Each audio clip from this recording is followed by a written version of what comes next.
உலர்ந்து போம், பூ வதங்கி விழும். நம் ஆண்டவரின் வார்த்தையோ என்றென்றும் நிலைத்திருக்கும். இறைவாக்கினர் எசாயா புத்தகம் 40வது அதிகாரம் 8வது இறை திருவசனம்.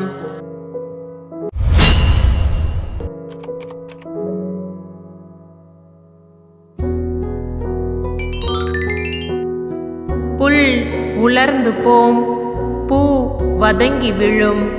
நம் ஆண்டவரின் வார்த்தையோ என்றென்றும் நிலைத்திருக்கும்.